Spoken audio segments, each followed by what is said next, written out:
Welcome to the back podcast. to the podcast. Welcome to the Visceral Voice Podcast.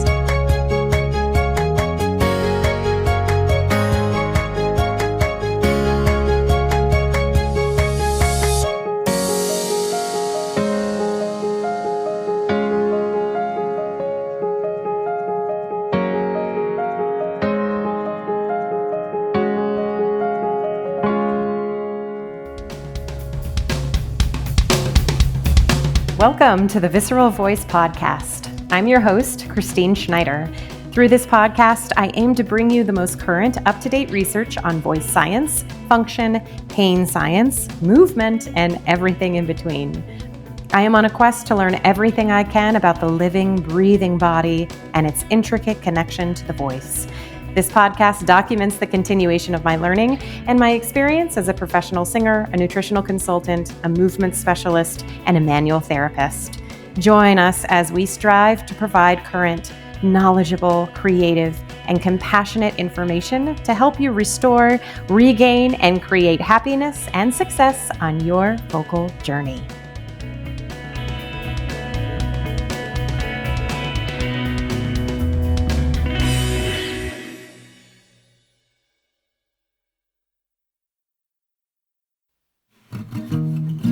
Hello, everybody. Welcome back to the podcast. I am thrilled today to be joined by Joanne Bozeman. Joanne, she's a co-author of Singing Through Change, Women's Voices in Midlife, Menopause, and Beyond. She's been a voice teacher for nearly 50 years, beginning when she was completing her music training at the University of Arizona. She taught singing at Lawrence University's Conservatory of Music for 26 years and was an actively performing soprano.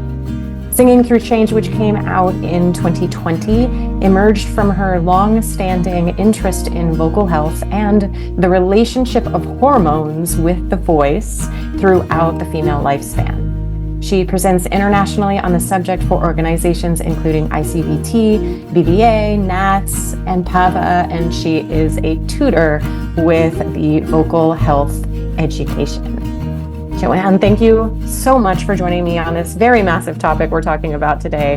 I am really, really thrilled to have you here. Thank you. Well, thank you for the invitation. I'm excited. I've watched several of your broadcasts already, and I know, the level of interest you have and how comfortable you make your guests, and I'm looking forward to it. Great. Yay. Thank you. So I'd love to start before we get into talking about sex steroid hormones and the journey throughout a lifespan, kind of your journey throughout being a teacher, a voice teacher for 50 years, and then what led you into your interest in your study of sex steroid hormones. Well, I've experienced all these phases. Clearly, I went through adolescence and menstrual cycle, pregnancy, 3 of them, breastfeeding, postpartum, and then eventually the menopause transition. So I've had those experiences, but I have to go back a little bit further. I've been teaching a long time and performing, but when my kids were little, I was a childbirth educator and prenatal instructor. So that was a certified, it was the certification process, but I did that for about 10 years along with my music. And I think that's where it got its hooks in me about learning about these amazing bodies that we have, the reproductive cycle, and of course the hormones are in the background all the time. And I think that's what got me. And it was also at a time when women's health advocacy was really rising up. It was about learning about our bodies and childbirth movement, having more control over it, being, reducing the medicalization of birth. So I think that kind of was the background of it. But I've always had an interest in voice health in general. I'm kind of nerdy about that, and just wanting to understand the whole body in its relationship with the voice. And then if we are cis females, then there are certain things that would you experience. And as we talk about this, we also need to understand that a lot of these are for gender expansive people, and we do not mean to overlook or ignore anybody who's having a period and these experiences. We don't have a ton of research on this population, so often we have to talk about it in terms of female body type, if you will. But at any rate, so then what got me interested, particularly in the menopause transition, is that I didn't really have trouble with my voice with my periods. I don't remember that, but in my sort of mid to late 40s, I started to have some very baffling voice symptoms, and I don't want to get into a whole lot of details about that, but my voice teacher that I was working with at the time, because, just working on technique wasn't fixing things, and she had already been through it. She was several years ahead of me and suggested that it could be possibly menopause. And I had never heard this before. And I went, what? Even though I was a pretty well-educated voice teacher. But as it turned out, I did see and I started researching it more, and I had access to the Journal of Voice and other writings about it. Ended up seeing my doctor in Chicago, a laryngologist, and he confirmed, he said, yeah, these symptoms you're having are really in line with lowering estrogen having to do with perimenopause. So I was not postmenopause when I was having these symptoms. So I wrote an article about it for a classical singer. At that time, I felt more comfortable not putting my name on it, but it's still there, and I stand behind most of it. And then I went through the whole menopause transition. My voice settled down. I was a happier singer at that point, and so kind of went on the back burner. But I would always talk to people about it if they wanted to. But then, if I'll get into the book thing, I remember sitting at a NATS convention. That was 2018. And Nancy Boss, my co-author, slid into a chair by me at one of the sessions, and she said, Kate Fraser Neely and I are writing a book about singing and the menopause transition. Are you interested in joining us? And I went, what? It's like out of the blue. But of course, my interest was piqued, and we talked further, and they said they wanted the book to be based on good research, but also from talking to women. So it's based on stories. So it is based on interviews with 56 cis females, pre, peri, and post, and then a little bit into older age as well. So I'm going to hold the book up. Yes, please do. Yes. So that was released in 2020. And that's sort of my main jam, if you will, because of the book. And because I had a rough time, I want to help other singers that may be as well. So.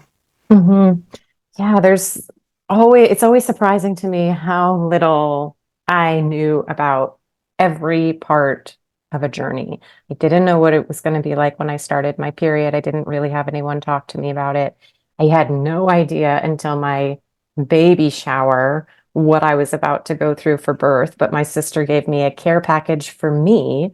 And I said, why do I need a care package? Which is so silly that I even didn't recognize what my body would be going through. But so I got a wonderful care package from my sister, and she had to explain what everything in it was for. And then coming in about that, I want to know. Yeah, yes. And then coming in now as I'm perimenopause and the changes that I'm having, which very much sparked my curiosity, the research, what I've been trying to learn, and of course, learning so much through Singing Through Change, the book that you co-authored with Kate and with Nancy. Yeah. So yeah, and I want to touch a little bit more on that as we keep going, a lot more actually on that. But first, just kind of asking some general background questions of kind of explaining the connection between our female hormones or our sex steroid hormones, because this is, as you mentioned, thank you for mentioning that this is not just female, but of course, a lot of the research is geared toward that. So explaining kind of the connection between our sex steroid hormones and voice. Right. And those sex steroid hormones are estrogen, progesterone, and androgens. And there are 4 estrogens, but we kind of talk about them as estrogen. And there are androgens, which we often think about as male hormones, but they're not. These go into both sex body types. They do different things in there in different amounts, if you will. But that's the more accurate term than female or male. So, so now your question was how yeah, the connectioning. Yeah, just kind of explaining the connection between these hormones and what we're seeing in the voice. This is a huge, and we can even narrow down a little bit more. Also, to the listeners, we are both referring to notes. This is a huge topic.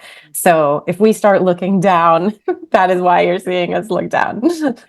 Exactly. Well, we start with adolescence, right? And so your XX female body type gets a big burst of growth hormone and a lot of estrogen and progesterone, or eventually progesterone, not so much at the beginning. And then, of course, male XY body types get growth hormone and then all the flush of testosterone. And so it just takes the bodies in really different directions, including the voice. And girls go through a voice change. And I always talk about this when I can because it's not talked about as much. But for young singers, it can make a huge difference in their voice over a period of time. And if they're not expecting it, they may lose confidence and think, oh my gosh, I used to have this lovely, clear, pingy voice, and now it's all breathy. And that is just one of the normal changes. And it calms down once the menstrual cycle is established. So girl singers need to know about this. It's probably not going to occur to someone who doesn't sing because they don't go down that much. Their voice lowers maybe a minor third in pitch and then get a little bit more on the top. And of course, the quality changes quite a bit. And of course, the boys, it goes down an octave. And most people out in the big wide world know about this. It's the subject of comedies, right? So anyway, so that's sort of the dividing line there. But it's important to understand that we have these sex steroid hormone receptors all over our bodies. And specifically, estrogen is fascinating to me. I've heard it say that, pretty much every cell in the body, but we know for sure the brain, our brains run on estrogen, and we have hormone receptors in our respiratory system, in our skeletons, our bones, our muscles. Particularly estrogen is a sort of a fast twitch muscle hormone, which I think is interesting. Our digestive tract, pretty much everywhere there are cells with estrogen receptors.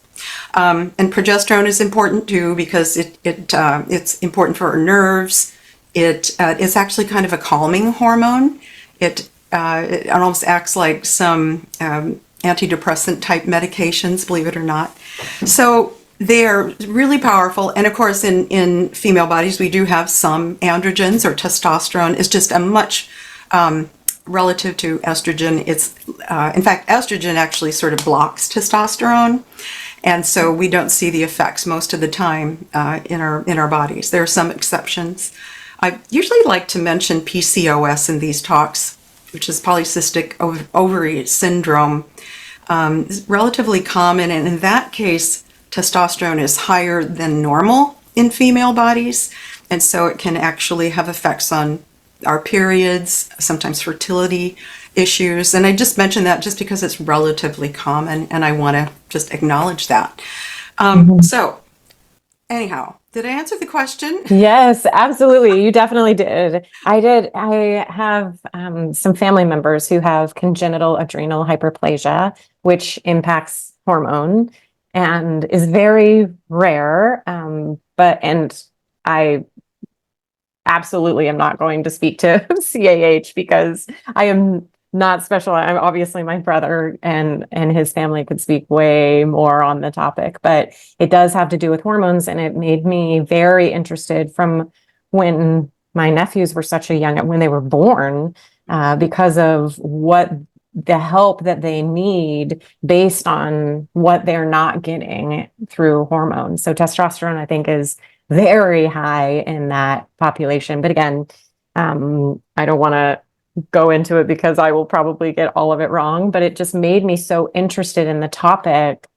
23 years ago, I started becoming more interested in, wow, hormones really do a lot in and for and of our body. So such an important aspect when we're talking whole body, and we're talking whole body in the voice.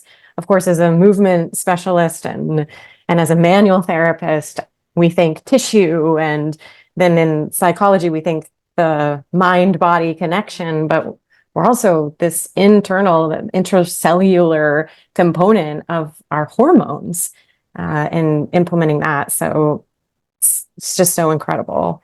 So what changes in the voice, so you talked about the changes for that young girls might experience and young boys might experience as they enter into puberty. And I do think that's important to recognize that we've known for a very long time and talk about how boy voices change, but a lot of times we don't recognize that girl voices are also going through change. Are there certain things that, as we kind of start to move into talking about menstruation and as people start to develop menses, and we are seeing that, I'm kind of rambling for a second here, we are seeing that younger and younger, as young girls are starting to get, or young folks are starting to get menses at a younger age, sometimes 9, sometimes 10. Do you have any? I know we had briefly spoken on this before we started, and you had kind of mentioned two things that of what we might see, and then of course that there's some more information that we could get as to parents who have young children who might be starting a little bit earlier than maybe we started. Yeah, this is not my specialty. This is like pulling it right off the top of my head. But yeah, there seems to be a trend over the decades, I would say, and it's not, I don't think it's too hard to find that information, but what comes to my mind, and I hope I'm correct, is that exposure to unnatural light may cause the body to mature earlier than it did, like when we didn't have lights on all the time at night. So light exposure, also body composition. So I think it's like little girls that have more visceral body fat may start maturing earlier. The opposite is true with boys. They mature later. Little girls that are very lean tend to start their puberty later. The average age is, I think, it's like 12.8 or something like that. We'll say 12.6, okay? So about 12 and a half is the average age of the onset of menses or periods for girls. So, when you have an average, then there's a bunch of area on both sides of that number. So, but usually 14, 15 is the oldest, and then now we're seeing actually 9 is not unheard of. It's unusual, but it's not unheard of. So yeah, I think we probably have to talk about these things a little bit earlier with our girls. And as you were mentioning, your daughter has friends that actually are a little older than she is, but they're already maturing and maybe starting their periods. So even though we don't, it's like too early to talk about it, it's probably not too early to talk about it, just to pave the way so that they understand what might be coming. Yeah. Yeah. Because I know, not knowing a lot as you come into that, it can be very scary and you feel very alone. And yet so much of the population goes through this. So it's important to have those conversations, even though our kiddos are pretty young and starting potentially earlier and earlier. And there are good materials available. You can find books and pamphlets and stuff that even if we're not completely comfortable talking about every last thing. I joke that when I was young, the period fairy came and left pamphlets on my dresser. Good for you, Mom. Right. Yeah. That was helpful, though, I'm sure. Yes. I just didn't hear anything about it. So yeah. And her so I think that's helpful. Yeah, and her mother didn't tell her anything. So she was completely taken by surprise. So I'm sure she didn't want me to have that experience, though. Yeah. Like you did, right? Yeah, exactly. So coming in and starting to talk about menstruation in your book, it's on page 40 on Singing Through Change. It is in the chapter Tie Between Hormones and the Voice. And Dr. Jean Abitbol and Dr. Beatrice Abitbol. Jean is a French laryngologist and Beatrice is a gynecologist. And they did a joint study that examined the vocal folds and the cervix of singers through the various stages of the menstrual cycle. I actually posted this in a story on my Instagram, and I have never had so many people write in and ask me what this was from. So obviously it really resonated with a lot of people. And so, as I said before we started, I hope it was an uptick for the sale of your book, because I really think that everyone needs to read this book. But if you want to go ahead and just kind of talk about what were the findings of this research and some things that kind of will explain what happens to a certain percentage of young women or even as a menstruating time frame, where we might be experiencing, not everyone, but several people certainly could be experiencing some differences in their voice throughout their cycle. Yeah, I'm going to back up even further, because I think that's the earlier part of the whole story, and that is that there is evidence that opera houses in Europe allowed female singers to be excused from performing around that time of the month. And those were called grace or respect days. And there is evidence even in the journals of an earlier opera singer that you can kind of tell, apparently, that she's talking about her voice and the menstrual cycle. So this was in place for a long, long time. And in Eastern Europe, there's still a little bit more conservative ideas about when we should sing relative to the period. But nowadays in Europe and the US, it's, no sing, no pay. So there aren't, unless you get written off by your doctor, you can, but it's just not in a contract anymore where it used to be.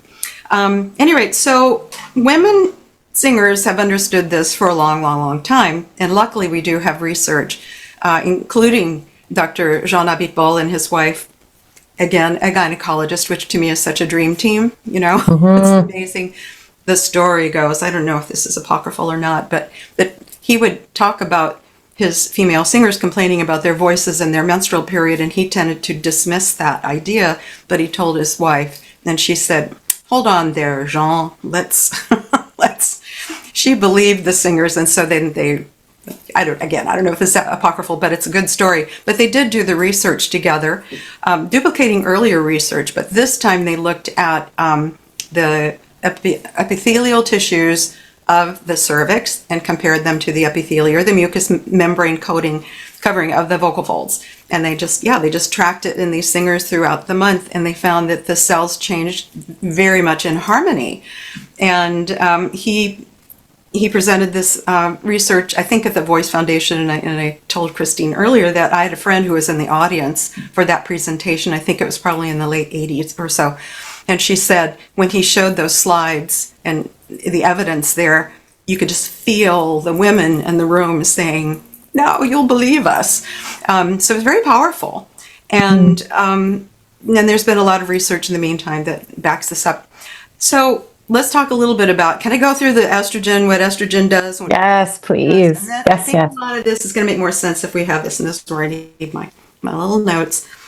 So estrogen, when we have high estrogen, it makes the cellular layers of that epithelium actually thicker. So we have more cells, a thicker layer, smooth, pliable, because estrogen is proliferative. So they're thicker, I guess you could say plumper cells. Estrogen increases oxygenation to the vocal folds, it makes the capillaries more permeable.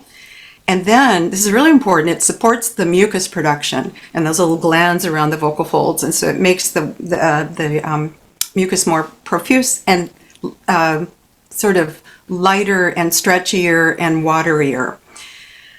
It supports the material and the composition of the lamina propria, and those are those layers, those real thin little zones that are kind of gooey and stretchy and bouncy underneath the mucous membrane.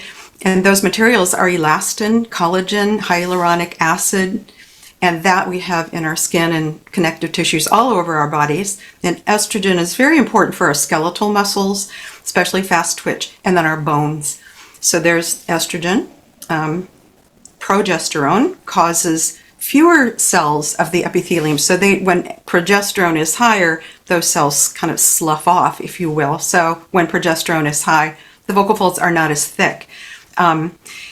It causes decreased and thicker secretions from the glands. So we've lost our watery mucus. And so the vocal folds may feel more dry. It decreases the permeability of the fold capillaries. So then we actually get some trapped fluid in the folds. which makes them maybe get a little swollen or have edema if it's out of balance. So if we're getting fluid in but not fluid out, if you will. Progesterone does have a good side. It is calming, and both estrogen and progesterone have really important effects on nerves and the central nervous system. So those are the main ones. So you might say, like, we need them both. They potentiate each other. You know, they act in harmony together in the reproductive system. But I also need to talk about androgens because they are there too, but just, again, lower amounts. Their effects, because we have estrogen most of our reproductive life, as estrogen is high, it tends to mask the effects of this natural testosterone that female bodies have. But if it's not opposed well, then it causes the vocal folds to get thicker. It increases mass, which is going to lower pitch and change timbre. It may cause some kinds of changes in the epithelium. And I'm going to mention this. We didn't talk about this earlier, but we are hearing more and more about women who are in perimenopause or menopause being offered testosterone as part of menopause hormone therapy or replacement. And as a singer, we need to be concerned about that. I know singers that take testosterone, and they say it has not affected their voice. I have to assume they're taking estrogen as well, which is keeping it in balance. But if somebody just goes into one of these clinics and they start offering testosterone, then I think a singer needs to be extremely careful, because if the testosterone is too high, okay, and not in balance, excuse me, it can permanently lower the voice. And so you really do need to do your own homework and ask questions. I just talked to a woman the other day who 2 doctors offered her testosterone, and she's a high soprano. And she turned them down, but luckily she knew about it. So the clinic doctors are not thinking about voice. So I just want to mention that. Also, sometimes it's offered as to enhance muscle development for weightlifting. Be very, very careful with that.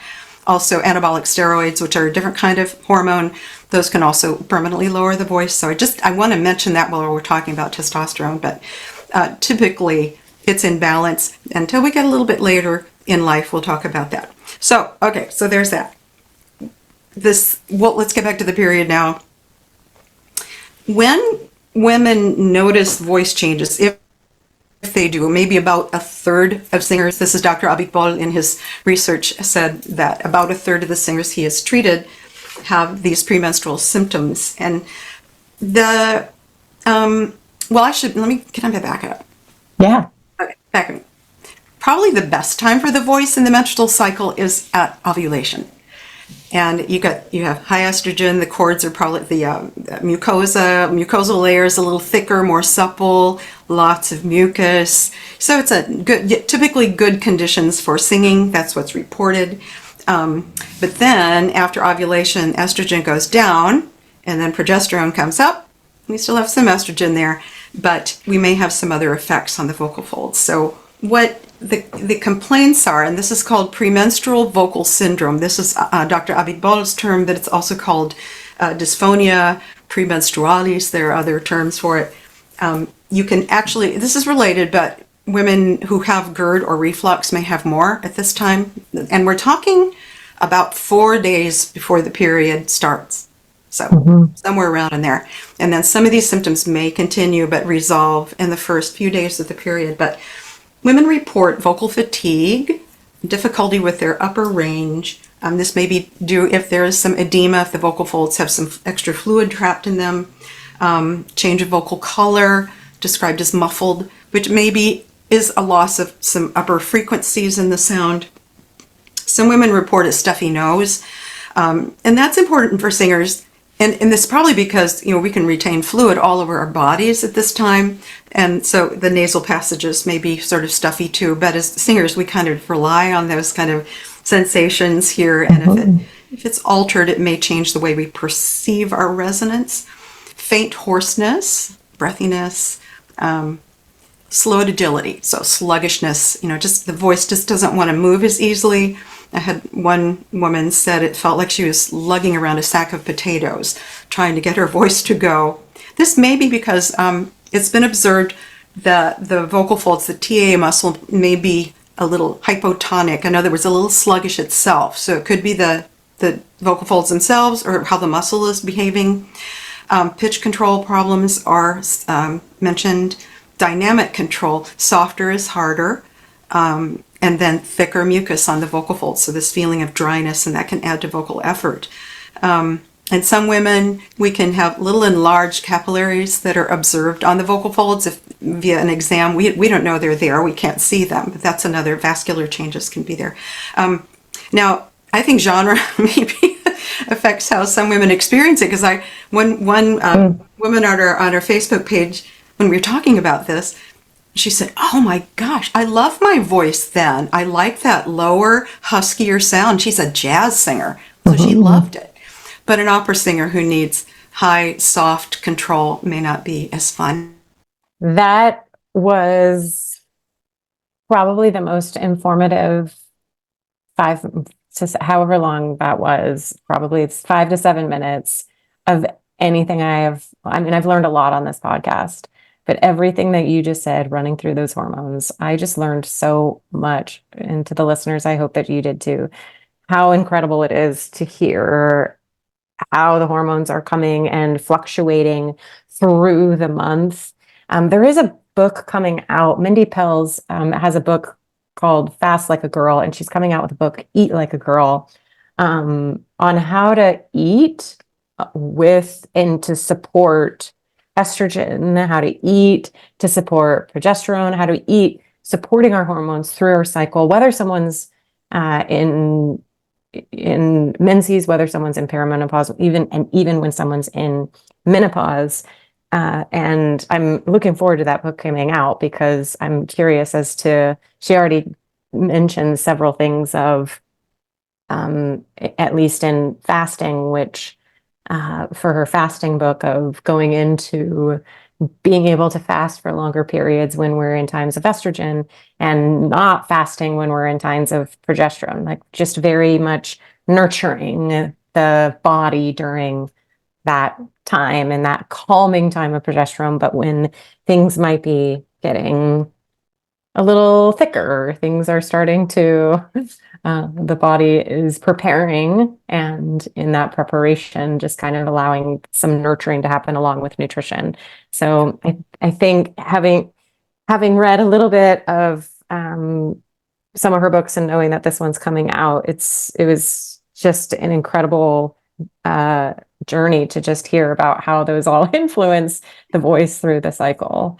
And stuff that is relatively new, so I don't know a ton about it. I'm just aware of it. I think it's really, really interesting. It makes sense to me. Yes. I love hearing that. And I'm going to mention that. Did we talk about the 28-ish days later podcast? We did not. This is a perfect time to mention that, though. So there is a BBC podcast called 28-ish days later. I recommend it highly. And they talk about the menstrual cycle day by day by day, but then each podcast has another little sort of associated topic, and it's just fascinating. I loved listening to it. I learned a lot, even though I'm not doing the 28-day thing anymore. I learned a lot, and there is stuff about the menopause transition in there as well. So, and they talk about some of that stuff you're mentioning, but they also talk to elite athlete coaches and how they are studying how our body does at different times of the cycle and ways to train at different times of the cycle. And I think this actually, we can carry that over into how do we do our voices at different times of the month when we can, right? Mm-hmm. Yeah. I'm really excited to check that out once you told me about that podcast. And so I'm glad that we were able to mention that right now. And I was certainly of that 1/3% that does experience vocal changes the few days before the period. And I had several friends who did as well, who sometimes even in college, you have one weekend of performances. You don't get 8 shows a week. And so several people would take steroids or something to make sure that they didn't get their periods at that time. They can go in and they can put something in so you don't get your period for, I don't know, like 3 to 5 years. Oh, It's yeah, so yeah, common now, and yeah. it It's a has, form of birth control. yeah, and it escaped me, but you don't get your menses on that. That was not around at the time that I was in college. I'm aging, I'm dating myself. But that was what some of the women chose to do in order to get through their shows, was to take steroids during that time so that they didn't get their menses. So just incredible what we knew, that if you experience changing, that you're feeling some edema. For me, it was that feeling of edema. It was slow. It was not quite as agile or elastic. Then I just sang through it and it was totally fine, but some other people didn't. And, to be able to then put other things on top of it and not sure how your voice is going to respond while you're on steroids and everything, the things that we do in order to maintain and do that performance can be dangerous, or could be potentially harming, or might not be, but we're just trying to, the show must go on. Exactly. Exactly. Yeah. No saying no pay, right? Yeah, no saying no pay. So moving into pregnancy and changes that happen during pregnancy. Oh yeah, yeah. Yes. No, I don't mind at all. Yeah. Because I think along with the food and everything, we just a few ideas about how to manage. If the voice is being persnickety. First of all, I think we should all track our cycles. Not me, I'm done. But tracking cycles, I think, is important. And there are so many good ways to do it. There are apps, there's a calendar that you write on. But I think the more we know when things might be expected, we can prioritize and maybe schedule things if we can, if we tend to have issues. But I think that just checking in with your voice carefully around that time, don't just jump right in, warm up carefully, see what's going on with the voice. And where we can, make some choices. If we don't, absolutely have to schedule a 2-hour rehearsal with our coach. Maybe put that off a little bit. So where we have choices, maybe dial back a little bit. And you can use that time for mental practice and memory. And also social things, don't hang out at the bar and yell at games and stuff like that. But and some singers can make adaptations depending on the genre. They maybe change your key, change your set list, those kinds of adaptations. If you, like you sang through it and you manage, but sometimes we can adapt. People that are gigging in clubs or something. I don't know if this is true, but I heard that Kelly Clarkson's band has 3 keys that she uses. I need to get confirmation of that. I heard it once. But we often have to sing, so we want to sing with care, but not fear, because fear is maybe tighten us up a little bit. So we just do our best and then cool down when you're done. Manage reflux if you have it. This is really interesting. There's a very interesting study that was done, Ryan and Kinney, looking at premenstrual syndrome in well-trained singers. These are women who are well past master's degrees, kind of well-trained, good technique, but they had this premenstrual voice syndrome. So what they did is they recorded them at different times of the month, at the ovulatory period, and then in that premenstrual late luteal phase, as we say. And so they recorded them, and they played the recordings for expert listeners. The expert listeners could not tell the difference in the singing. They were not good at assigning, oh, this one's premenstrual and this one's, ovulatory. Couldn't tell the difference with the expert listeners. The singers themselves listened to the recordings and they knew.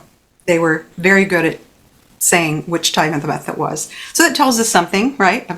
So even if we're singing and our voice is somewhat affected, we may sound, and this again, these are well-trained singers, not inexperienced singers, but we may sound way better than we think we do.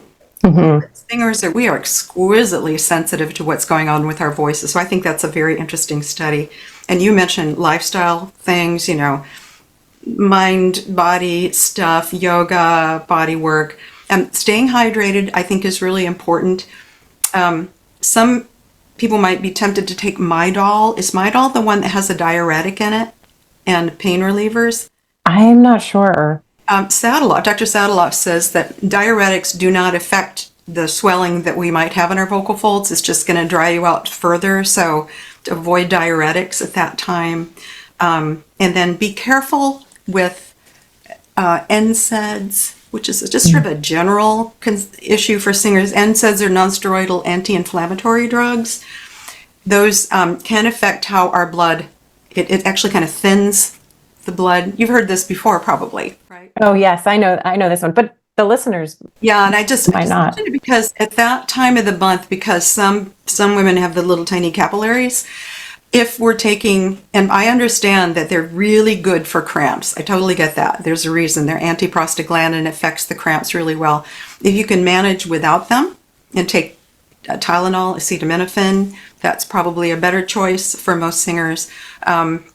Just because it's possible that it may tip you just very slightly more toward, if you had a vocal fold hemorrhage, it might bleed a little bit more. So that's why we mention this. You see this in voice care professional advice. And so there are some other supplements, ginkgo, garlic, ginger, bromelain. Those two also may affect. So I just mention that just because I think it's, just be aware, and if you can manage with Tylenol for pain, headache pain, cramp pain, better to do that. So, and I'm going to mention one more thing, and then we'll go on. Yeah, no worries. Probably a lot of people have heard that the birth control pill can help the voice with the menstrual cycle.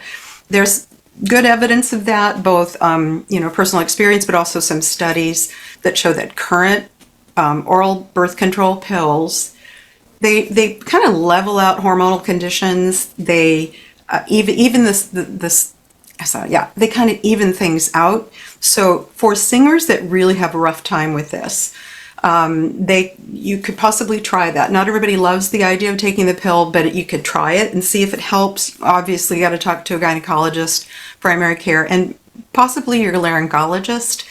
Kind of put heads together. These current versions of the birth control pill,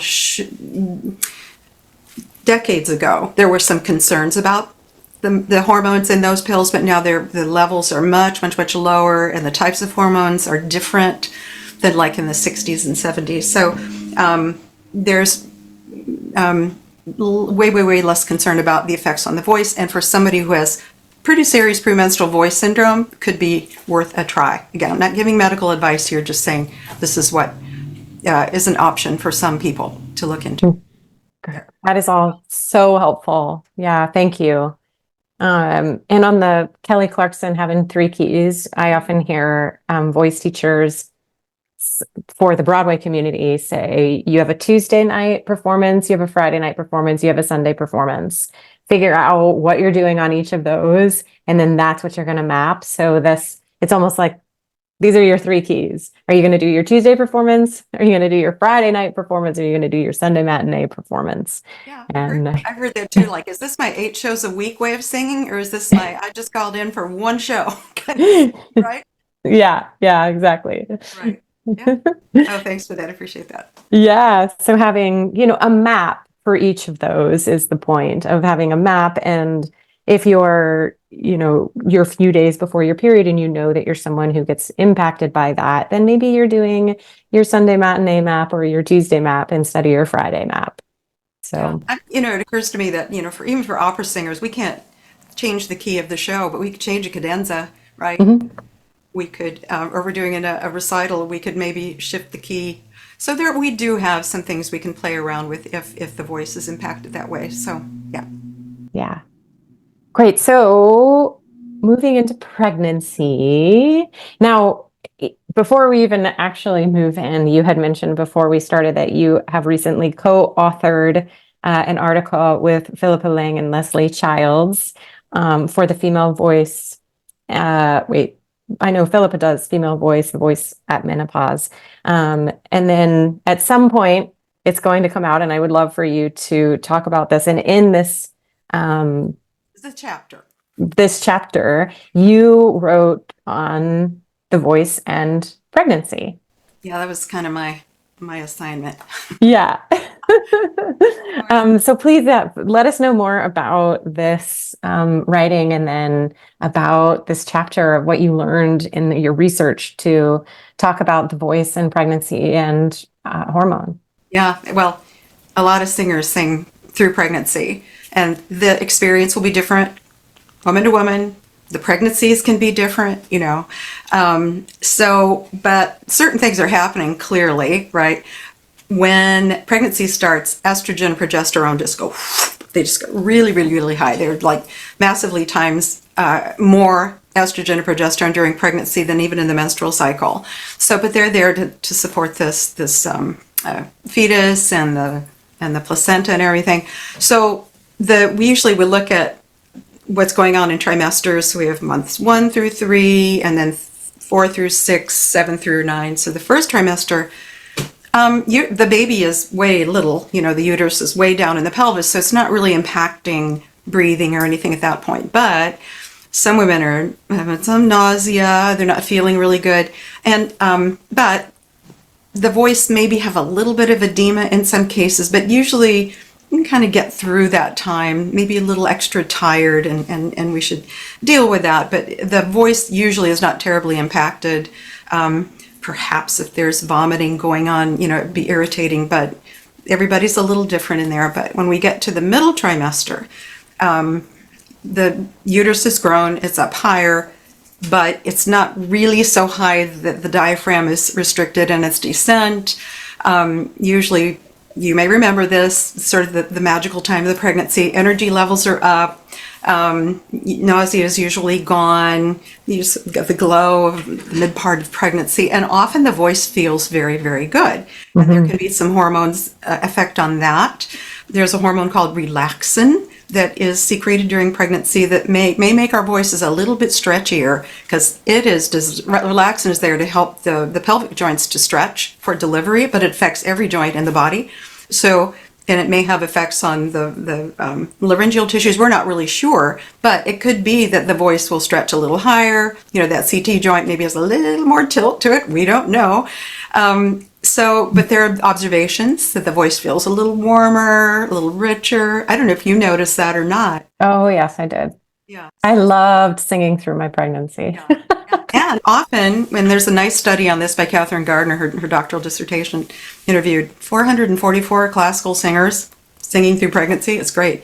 But there was a very high percentage of satisfaction with their having sung through pregnancy. They felt like they were better singers in the long run for having that experience. Mm.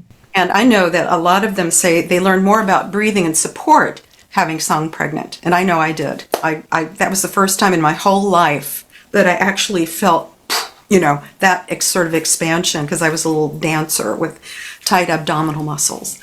But the relaxin helps relax everything in kind of a good way for most people.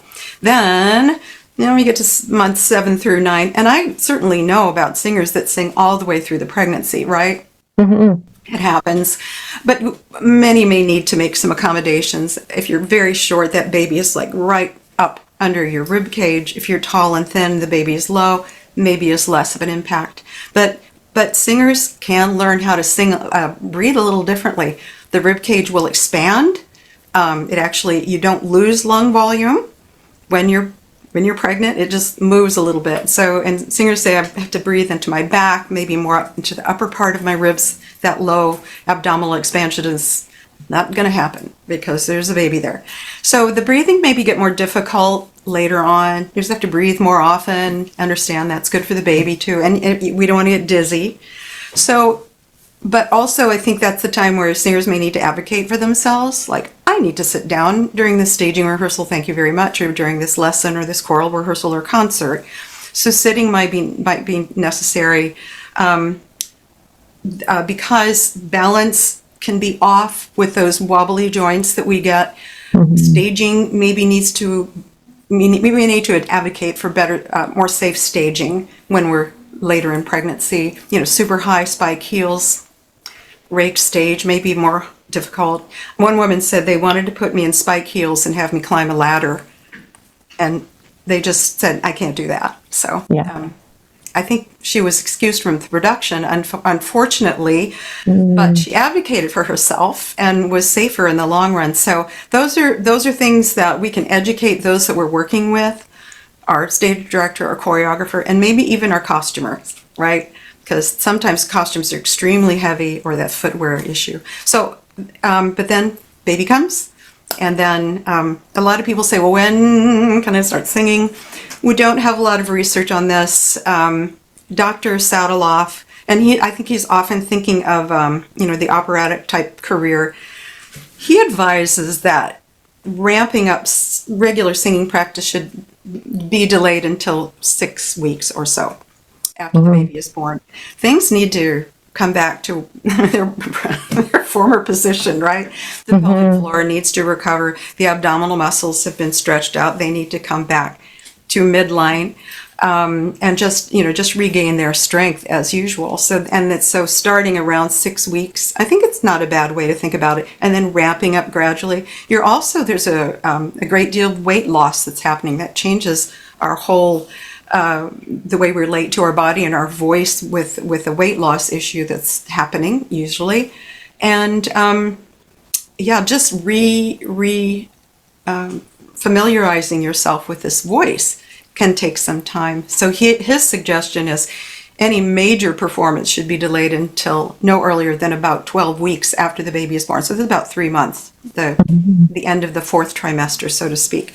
And that's just general advice. I know I mentioned this to my daughter, and she kind of went, "Ugh." She goes, I did a performance when my daughter was 2 weeks old. But it was the Wow. trio. It was sort of like her Now Drew sisters kind of trio.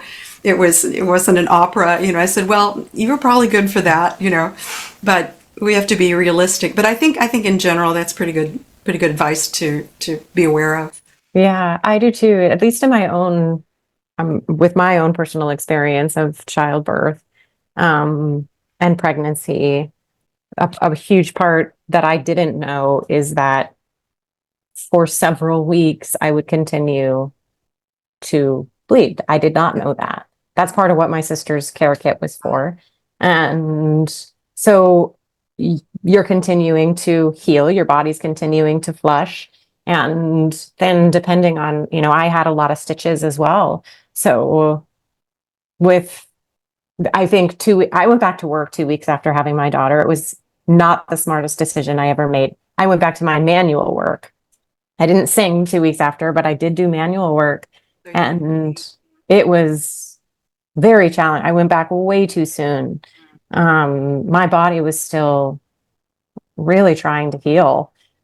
So for me, 3 months sounds way doable. If I had mine to do again, that's what I would have taken before I went back to manual work too. But uh, yeah, those timelines sound really, really good to me. But people have to pay the bills sometimes. So I understand. Yeah. We have to Yeah. take what sounds like an ideal situation and then deal with our lives, right? Yeah. Yeah. And I'm in private practice. So, Make the best. if you're not working, you're not making anything, you have no income. So Exactly. Yeah. that's why I went back 2 weeks after. But it definitely, that timeline makes a lot of sense to me. And if it's possible to do that timeline, I think that timeline sounds really good. Yeah. Not to mention all the changes that do, continue to happen. Yes, you're trying to take care of this new baby, but your body is changed. It is different. Mhm. And I think I also probably had some postpartum depression that was never diagnosed as that. But I think there, it was about 2 years before I felt like I knew my Mhm. body again after giving birth. And when a lot of my clients ask me, they're like, how long did it take you to feel like yourself? I'm like, about 2 years. Doesn't mean it's going to take that for you. It took me about 2 years to feel like my body was, Right. well, I understood what was happening again in my body. It took me a long time to learn how to breathe. I lost weight very fast. Mm. Within 1 week, I was down to only 5 pounds over the weight that I had been when I started. That And is fast. yeah, I think trying to learn to breathe and coordinate my breath was very challenging for me. Mm. So took a long time. I've also had major thoracic surgery when I was younger, so breathing was already a little more challenging. But I felt fantastic during pregnancy. And then postpartum, that is probably when I struggled the most with relearning how to breathe because I had lost weight so quickly. Yeah, that makes perfect sense to me. Yeah. Yeah. So then we go through pregnancy, and then we start to go through something called perimenopause, where a lot of stuff can happen. This is where I am now. And as we were talking about before, we began chatting on actual recording. I had mentioned that I started noticing in perimenopause some vertigo, some just changes. My voice kind of blips or just kind of creaks in and out a little bit. And it can be a number of years. Perimenopause is very different per person. And so I'd love to start coming in to talk about perimenopause, and that a lot of stuff can start shifting in these years of perimenopause. Right, right. I usually like to just give the definitions because Yeah, that's great. watching will understand this. Often we talk about I'm in menopause, which usually means perimenopause. And perimenopause is that leading up time to menopause. Menopause, technically speaking, is 12 months after your last period. Okay, so 12 months out after that last period, it's a graduation day.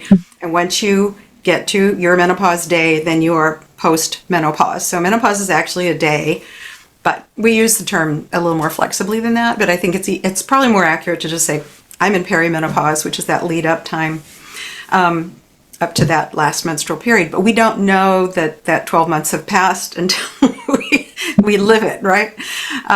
So yeah, that perimenopause thing is very, very interesting. I didn't know I was in perimenopause when I was in it. I was just like changing my pajamas 3 times at night and having towels and extra sets of pajamas by the bedside. And I just thought it was getting hot. And I went, and I go, oh, no, those are night sweats. I'm having night sweats. So that was, all of a sudden, my attention was got. I was beginning to learn about this. But it's in terms like when it kind of can sneak up on you a little bit, because you can still be having fairly regular periods during this time, but having some of these symptoms, hot flashes and night sweats are really, really common. 75 to 80% of women have them. And then there are other things like you were mentioning, a little dizziness. Mm-hmm. Sometimes women get heart palpitations. There's so many symptoms that don't make a lot of sense until you go back to that idea about how estrogen has receptors all over your body, including your auditory system, okay? And the whole anatomy of the ears, actually, there are receptors there. And then other more common ones are maybe joint aches and pains, connective tissue. They make sense once you understand the influence of estrogen particularly, and progesterone as well. So vocally, people that don't sing, probably they don't think about it, they don't care really, but people who sing, yes, even those little fine, you talked about the little blips. But what I can do is talk about, first I'm going to say, as far as the voice goes, this can sound kind of scary, but I have to say that not all singers experience symptoms with their voices, and we've talked to them. And there are some that have symptoms and they're kind of annoying, but they manage, they figure out how to work around them. And then there's a certain percentage, probably the fewest, that really struggle. I think I was one of those for some reason.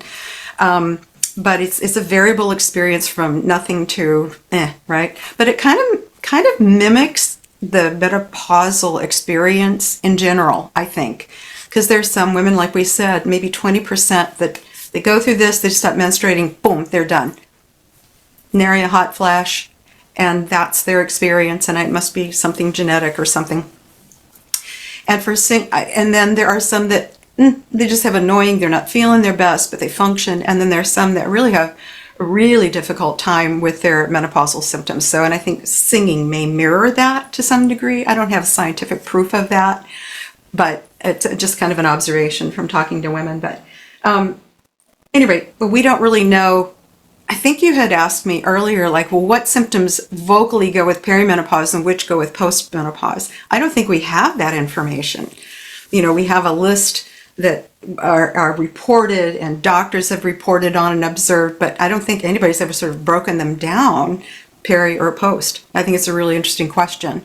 But I would love to see more research on that. That would be like a longitudinal research from very, late reproductive phase through perimenopause to the most wackily unstable period toward after the period stop. And when we get to that point, when the last menstrual period signals that now our estrogen or progesterone have dropped down to approximately 75% of what it used to be. So it's still there. We still have progesterone and estrogen are still there, just much lower, but steady. And that's important. We'll get to that later. Anyway, so I'll just run through a few of the symptoms. Vocal fold dryness and thick mucus. That shouldn't probably surprise, mainly if progesterone is swinging up higher than estrogen. Sluggish, there it is again, sluggishness, a feeling of less flex and elasticity, impaired agility, unpredictability, instability, cracking, and I have blipping on there too. That's the blip. Singing along, and there's just a little, without, changing pitch, right? To me, that's a crack. A crack is, a yodel.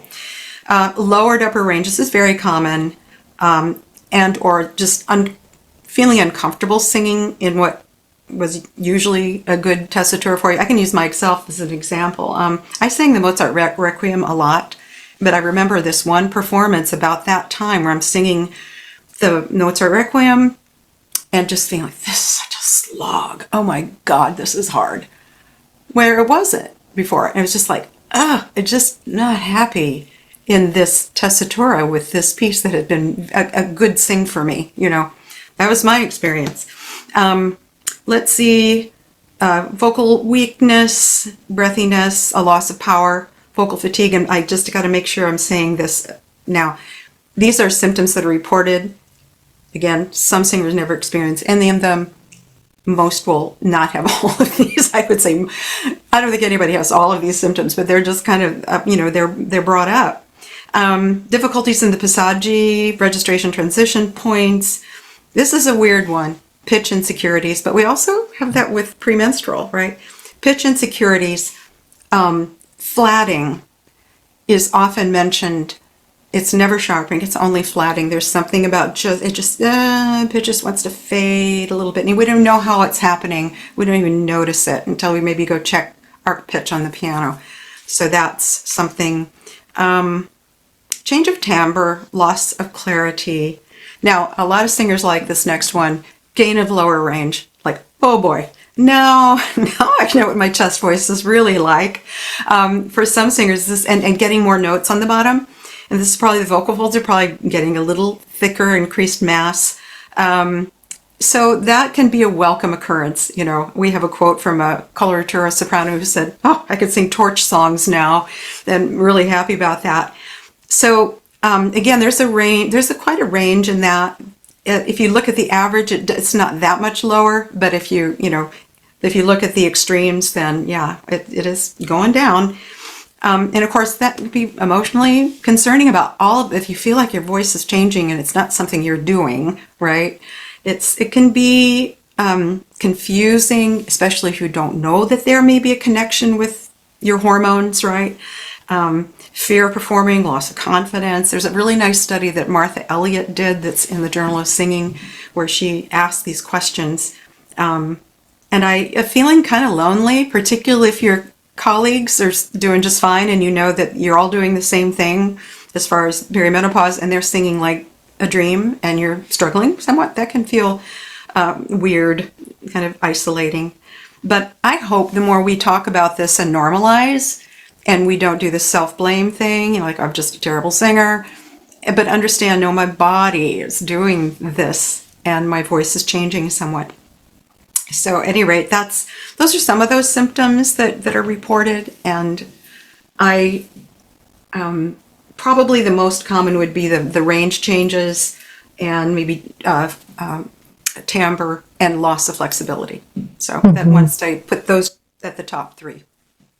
I think that's all so helpful to hear. One, because I think it can feel like an isolating experience.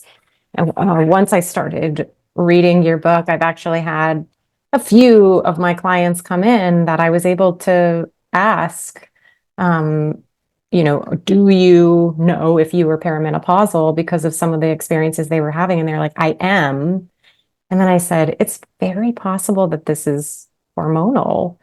And, maybe you should follow up with these doctors and just make sure that it's nothing more serious. But it sounds to me like it might be hormonal because I'm going through the same thing. And then they come back and they have such relief. Mhm. It gives relief that it's like, oh, this is a natural change through hormones. And as long as I can start to really help to regulate my hormones as best I can, then I can start to feel better, or my voice can start to, I start to have an understanding of what's happening. So, Absolutely. And I'm glad you said that about checking with your doctor, because we cannot assume that it's just hormones. yeah. And I say this with a lot of feeling because these were some of the stories we found in our book when women, which we didn't, we asked about their whole lives. We asked not just about with the lead in and all the way through. And there were more women in this book who had voice health problems alongside, or maybe it was the main thing. So that was sort of concerning, and they had sometimes difficulty finding good voice care. So, anytime there's a voice change that is ongoing and we can't really track it with a cold or something, first thing, get in and see the voice doctor and make sure there's not something else going on, because that you have to eliminate that possibility. Get that treated if there's something else going on. Definitely. And other doctors too. I mean, Yes. because so in one particular case, because there was concerns about the heart palpitations, that was the chief concern. And so it was like, go see the cardiologist, just confirm. Obviously, anything with heart, you just have to go and get it checked out. But go and get all of, depending on what symptoms someone's having, if I experience vertigo, whatever, it's the overall different symptoms that people can have is just so vast and so different. So to just make sure that there's nothing else going on. And then if there's nothing else going on, then we can start to get hormone testing and start to kind of look at what might be fluctuating differently throughout our cycle. Absolutely. I'm going to mention also that thyroid changes are more common in this period of life, and thyroid issues can affect the voice, and very similar symptoms to these, particularly hypothyroidism. So, that's, yes, absolutely. It's on the list. Go see your regular doctor, and, if you're feeling some, just say, can I have a thyroid panel? Can we just check this just in case? Because when we treat the thyroid, the voice problems get better. And there can be some things alongside, right? Reflux, there's one study that claims that reflux is more common in midlife women, and we don't know if that's a stress thing or what, but that can also enter the situation. So yeah, just keeping an eye on all the health stuff alongside, the hormonal stuff. Absolutely. Yeah. I do want to kind of bring your book back into the conversation for a moment, Singing Through Change, because in this book, I loved that it was so informative. There's so much that we learn in the book, but also you set it up in a way that there were 57 women that 57. 56. Yeah, where we really get to hear about someone's experience. And obviously, all experiences are very different. So it was a really incredible view into what is happening through change without it just being information overload just thrown at you, but through experience. So if you want to just chat about that experience, well, from the back end of the interviews and of the process and setting that up, that'd be incredible to hear. Well, that's what really hooked me in, was when I remember having lunch with Nancy and Kate, and they said, we want to really frame it on women's stories. We want to do interviews. And I went, yes. Because, when you just read a study and you look at graphs and averages, and those don't really tell you much about experience. And quantitative research is really, really, really important. We need it, but qualitative research puts I've heard this, I love this expression, puts flesh and bones on the statistics.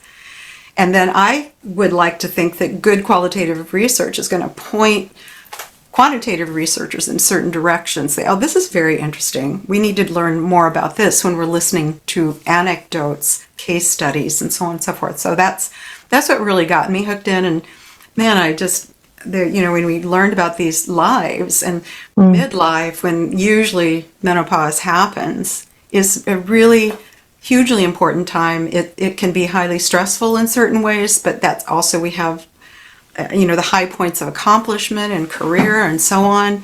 And then we maybe have hormonal teens living with us. And then we have elderly parents who may be getting sicker. And believe it or not, women are doing most of this work in caregiving, so that increases. Like my father got sick and died when I was in perimenopause, and that was, dealing with all that at the same time as an example. So it can be, there's a lot of cool stuff going on, but it also can be highly stressful, and that impacts this body-mind voice of ours, right? Yes. Increased stress level. So it's a fascinating time of life, actually. It's called the afternoon of life. It's not old age. This is one thing that you probably talk about it in the book, is that sometimes we think about menopause as being an older age thing. It is not. The average age of menopause, that 12 months later thing, is about 51.2 in the West. This is, not an old age situation. We're always aging, right? We never stop aging, but it's not old age. I actually talked to a voice researcher about this, and I said, so, because that's typically where you find information about menopausal voice. If you find it, it's in the old age chapters or aging voice chapters. And I just think that's not right.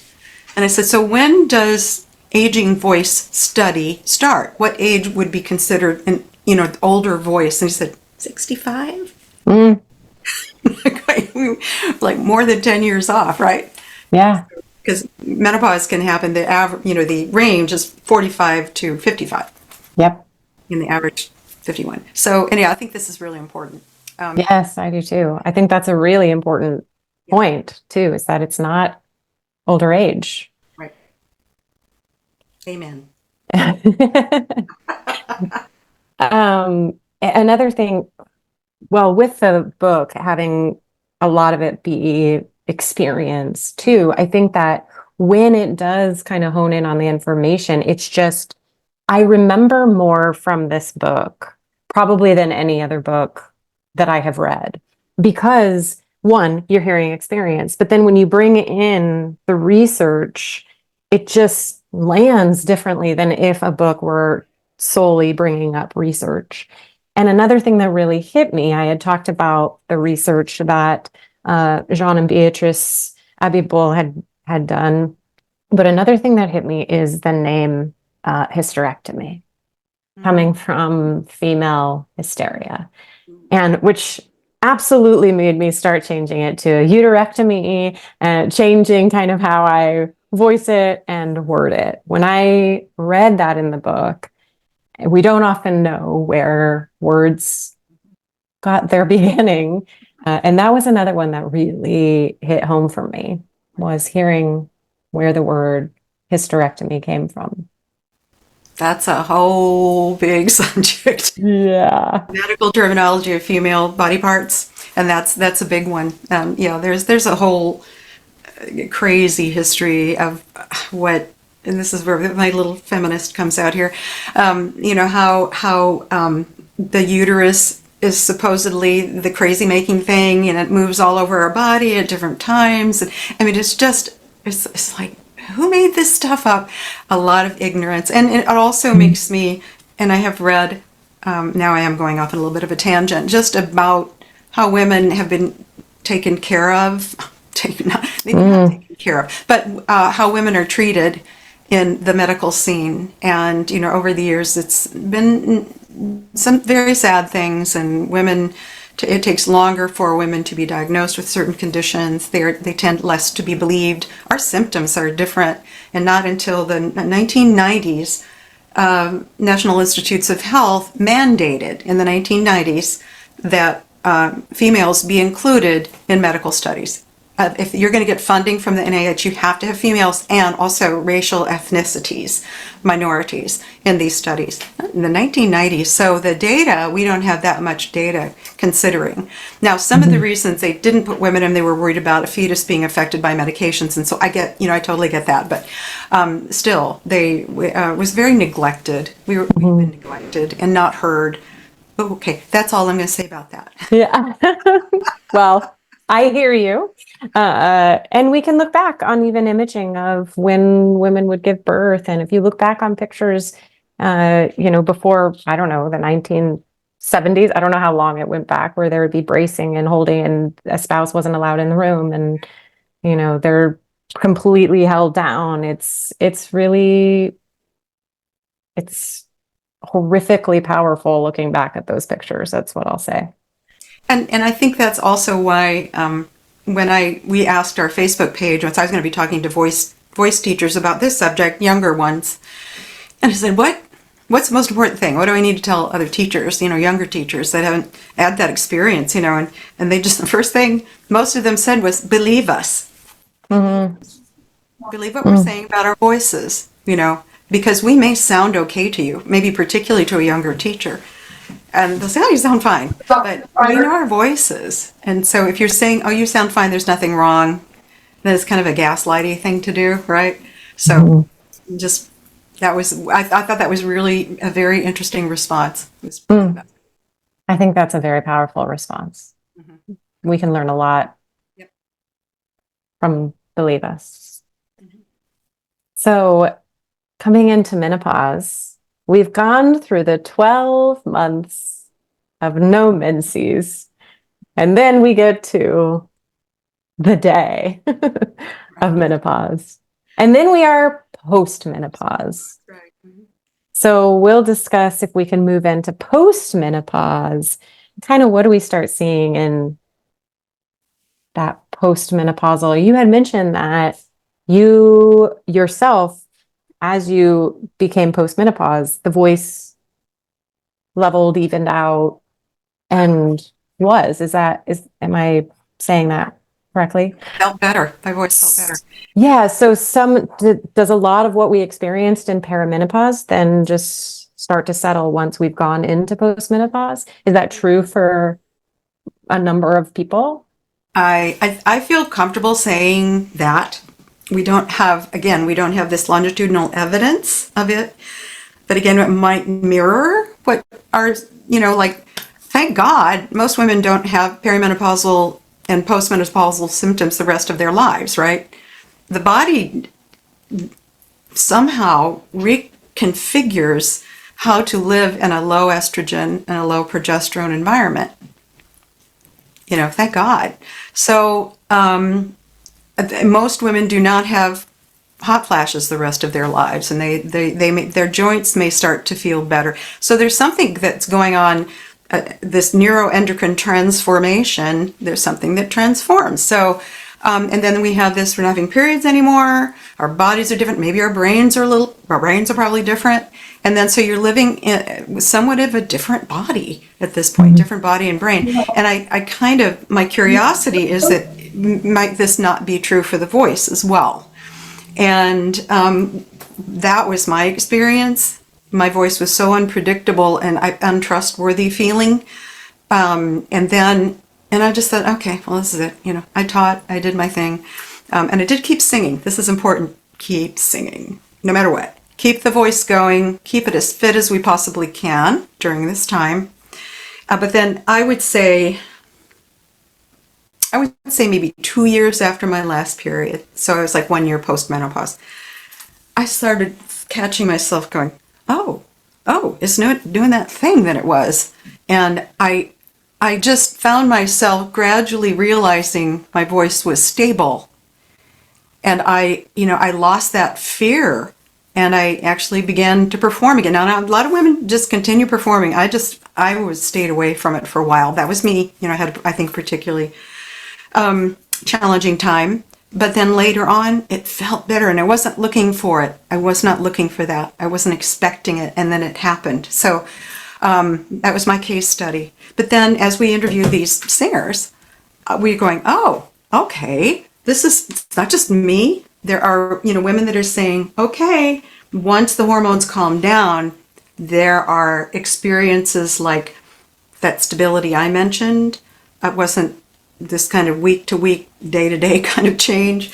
And if you think about what the hormones are doing in late perimenopause, that makes perfect sense. Predictable. I had real issues with intonation. My intonation improved, and other women report this. My voice, I would say it was more facile again, and other women report this too. It's just like, oh, I can't sing Messiah. I can't do Rejoice at 116 for quarter note anymore, but maybe 110, I can move again. And some women find that even though for a while the upper range was a challenge, I can get back up there.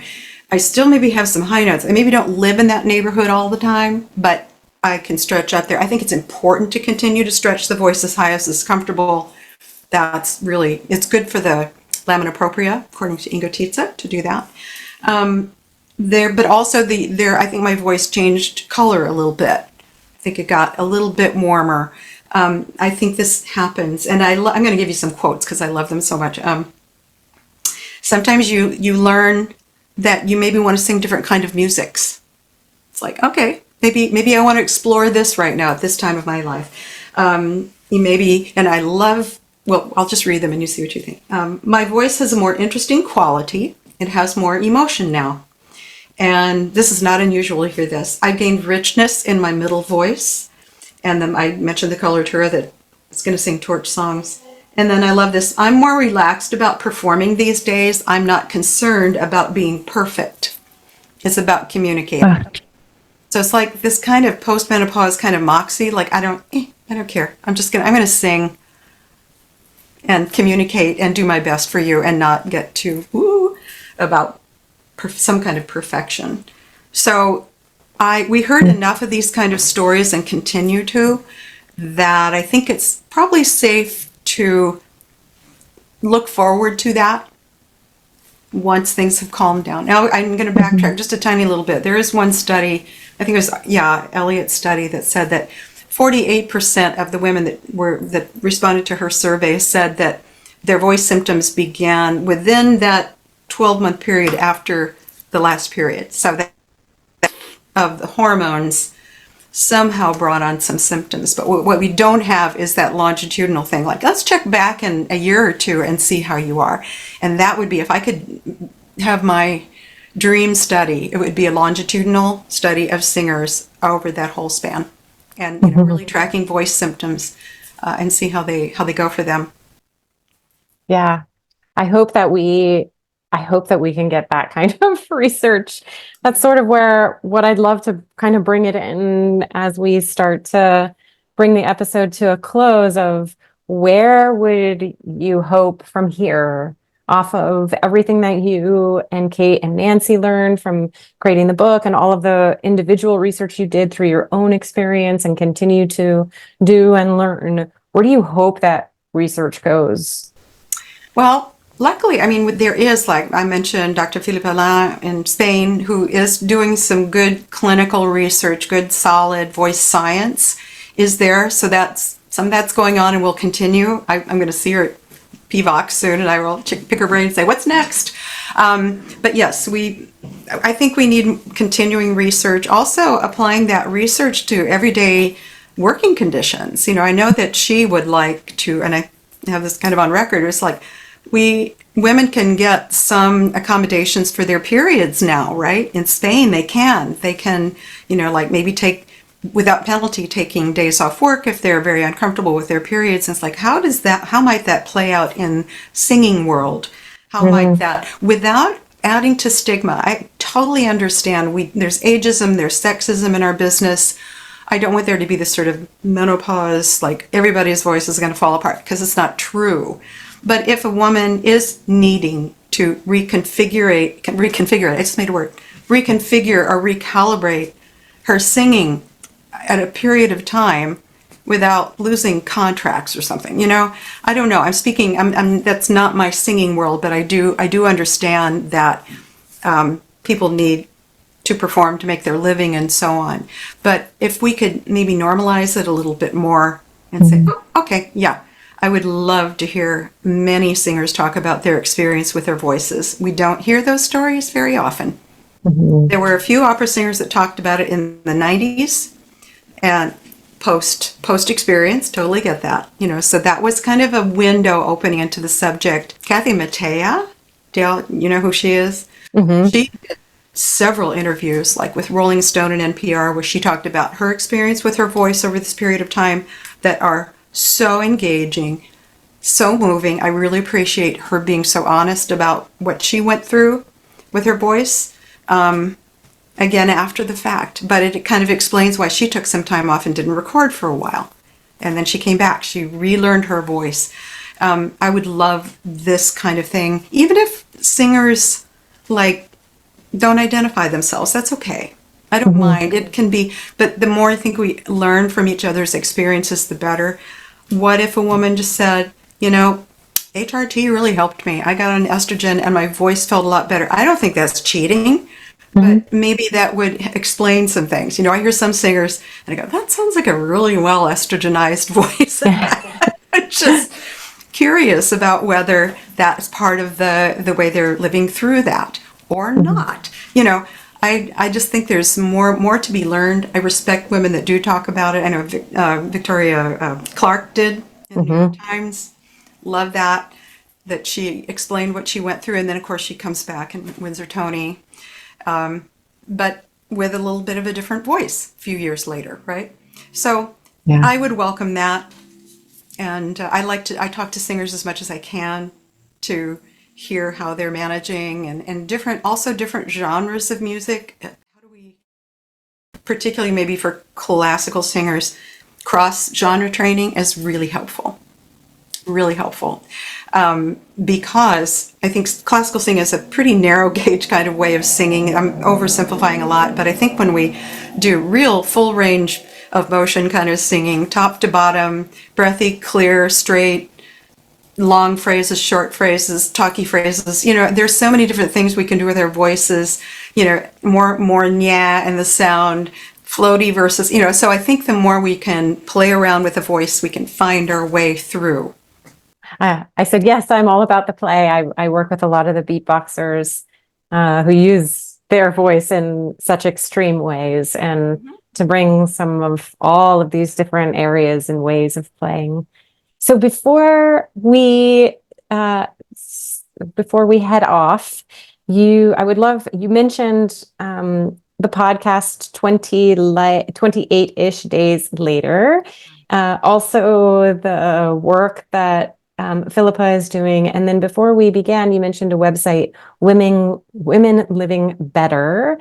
If you want to chat about any of that, and if there's any other areas or places that people can go to learn more about hormones, how they're impacting us through our lifespan, anything, anywhere you would send us. Oh, wow. Well, I sort of look around and see what I can find, There's so much more than they used to be. And if Oprah Winfrey had not gone through menopause, I did, it would have been so different. She started bringing guests on, so that actually there was more information at that time than there had been previously, I think, for the general public. But these days it's very cool because there's way more.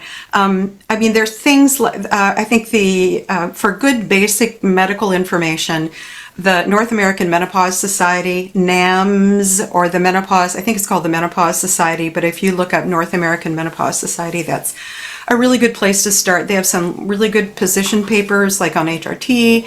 They can point you to a menopause-specific doctor. They have a way to locate these providers. So they could be a doctor, they could be a midwife or a nurse practitioner. That's a really good site for basic medical information, like Cleveland Clinic, Johns Hopkins. Those are good things. And then veer out from there. This Women Living Better website I like a lot because it is based on a lot of good current research about the voice, like the SWAN study, which is the study of women across America, which is a huge longitudinal study. If they had put a sub-cohort of singers in this study, I would have been really happy. They didn't ask me. But it's, multi-ethnic, socioeconomic, different situations. So, and thousands of women. So they've learned a lot about what hormones are actually doing and how variable they are, woman to woman. So there are different patterns of estrogen and FSH change and all that. So, so that's Women Living Better is interesting and based on a lot of that data. Let's see. I'm going to mention one website that I'm going to give a little disclaimer on, but it's Dr. Lara Briden, Briden. I think she's in New Zealand, but she's a naturopath. She reads a lot of studies. She does make some recommendations about certain kind of supplements. She writes about different kinds of period situations like PCOS and also about menopause. I've learned a lot from her writing. She has particular ideas about certain things which not everybody's going to agree with, but I still think it's worthwhile learning from her. She has a blog, and she's also written several books. So you can dip into the blog and see what you think. And there are just so many, but I will tell you that they're not going to be talking about singing voice with rare exception, so you have to go find that information elsewhere. So I hope that's helpful. That's very helpful. And then if anyone wants to learn more about you and what you're working on, and I know we just had Marita on the podcast just a couple months ago, and you have been working with her on a lot of the information and research with POTS. How could someone find you? How can they get in touch with you? Yeah, I don't do social media. Yeah, that's good for you. You can find me on Facebook. It's Joanne Hayes Bozeman, Hayes, my maiden name. Anyway, you can find me there. You can, direct message me if you want. I'll give you one email. For business, I don't mind sharing this. It's Bozeman, BOZMANJ at lawrence.edu. It's LAWRENCE .edu. That's my work. You can look there. And also if you go to Studio Boss Media, if you look that up, that's where our book can be found. It can be purchased also on Amazon, but I think there's a discount right now on Studio Boss Media, or just look up Singing Through Change. It should come up. So that's where you can look there. Let's see. Yeah, I am working on some POTS awareness, also hypermobility as well. That's kind of a secondary interest that has popped up recently. So my long bio is on the Studio Boss Media if you want to read more. But anyway, that's it. I don't do Insta and I know there's so much to keep up with. So I totally understand that. I highly recommend, please, to all of the listeners, please check out this book, Singing Through Change. It is really a remarkable read. I know several of you have probably already picked it up from a post I made on my Insta, but I really highly recommend the reading of this book. It's a really simple read. And it's very informative as well. So Joanne, thank you so much for taking the time and coming on and having this conversation. I learned so much in this episode, and so much about our sex steroid hormones that I had never heard before. So thank you for coming on and chatting with me. And I know the listeners will get a lot out of this too. I really appreciate the invitation. It's been a lot of fun. And you've been well prepared as well. So I appreciate that. And so people reach out if you need to. And again, I'm not a medical person. I'm not, I can't give medical advice, but I can point to sources and maybe help people figure out what questions to ask. So yeah, which is very important. And keeping the conversation going. Right. Okay. Great. Thank you. Thank you all for listening. If you enjoyed this podcast, tell your colleagues, students, and friends. Subscribe, rate, and please write a review. You can find us on Instagram or Facebook, and feel free to check out my website at www.thevisceralvoice.com for information on programs and upcoming events. I hope you join us next time for another wonderful conversation on the Visceral Voice.